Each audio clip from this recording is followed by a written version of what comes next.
Industry Insider coming to you from the offices of Australian Independent Record Labels Association, or AIR for those of you that don't know what I'm talking about. And joining me, General Manager Nick O'Byrne. How are you, my friend? I'm very well, thank you for coming.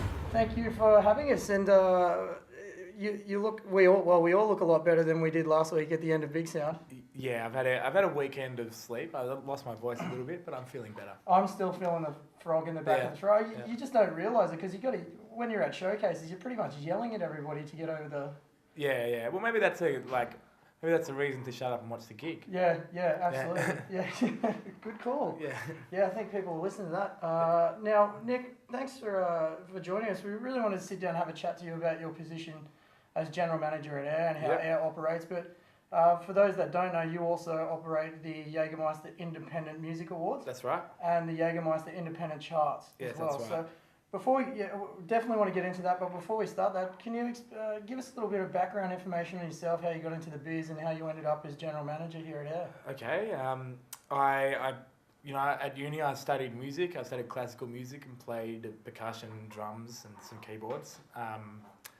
I played a bunch of bands and they weren't being managed particularly well, so I thought I'd learn how to do that. I did a TAFE course, learned a little bit about copyright, and then started interning with various people that I'd met through being in a band. Mm-hmm. And then those internships kind of dovetailed into each other. I worked with some really great managers and on a few festivals and stuff like that. And I ended up actually interning at AIR, which gradually turned into a job. In the meantime, I was doing some sort of assistant manager stuff with John Butler. Mm-hmm. But I suppose in the end what happened was that AIR's former CEO sort of parted ways with the organisation, went back up to live in Queensland, and they needed someone else to fill the void. And I knew the business and I was enthusiastic, so it ended up being me. That was kind of 3.5 years ago. Yeah, right. So was that a shock to you when the position was offered? I mean, how long from being an intern at AIR to having that offer a position? The whole thing probably only took 2 years. So that's pretty damn quick, really, isn't it? Yeah, it was a shock to me, but I didn't pretend to know everything about the business when I took over as general manager. I mean, it's even now I still learn new things. I'd hope my level of knowledge is pretty deep these days, but I've never claimed to know more. I've never been afraid to ask questions, and so many people want to be in the music industry, and I think you can really differentiate yourself by having a good work ethic, like just working your ass off. Yeah. It's one of the kind of key ways and I've kind of always had that, I think. Yeah. It seems to me as well, being a sponge is quite a good thing, and also, well, not, looking for consultancy or asking for the help and admitting that you don't, like you said, admitting that you don't know a certain thing here or there and how is this done, I guess, instead of saying, and then sort of trying to sort of bluff your way through it. Totally, because you only just dig yourself into a hole if you pretend you know stuff or pretend you know people or the way things work. So ask those questions. And the other thing that I think's kind of held me in good stead is for those that are less experienced or don't know stuff that I do know, is like being quite happy to impart that knowledge and do people favours and help people out, because it just means that word gets around that you're a reasonable person to do work with, which helps. Yeah, I bet it does help. Yeah, absolutely. Now, with the TAFE courses and that sort of stuff, would you recommend those? Did that, at the end of the day, did that really sort of help you out, or was that just a stepping stone forward? I think it depends what sort of person you are. I don't think anyone has ever looked at the fact that I did a TAFE course in music business and thought that made me more qualified for a job. Yeah. But what it does do is gives you the basic lay of the land of how the music industry works. Yeah. Like, I think when I started that course, I wouldn't have known the difference between a publisher and a label. There's some really basic 101 music industry stuff that helps you get an idea about. Same with, people have to have at least a basic understanding of copyright when they enter the music industry. It's just, well, at least if you're dealing with labels and publishers, and that's really important. And I think TAFE courses are kind of good for that. What it doesn't do is give you a piece of paper that means you guarantee a job. You still have to work hard to build your networks and I suppose differentiate yourself from other people out there looking for work as well. Okay. Now let's move into your now current position after you've told us that short history, the general manager's position here at Air. Yeah. How's that? How do you operate? Okay, so at Air at the moment there's two of us, myself and Joanna Cameron, who is a sort of charts and membership manager.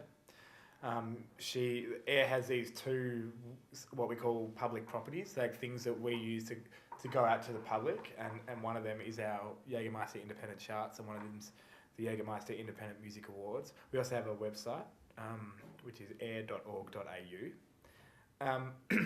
So, at least charts is Joe's job. We get our data from ARIA. We publish independent music charts, so we're not comparing someone like, I don't know, like Rihanna or Lady Gaga to the latest release from Skipping Girl Vinegar or, anyone like that, because the fact is that Skipping Girl Vinegar might have had a really great week and done a really great launch, got all sorts of community and Triple J radio airplay, and they're going to sell a few albums doing that, but they're not going to get anywhere near what Rihanna will get.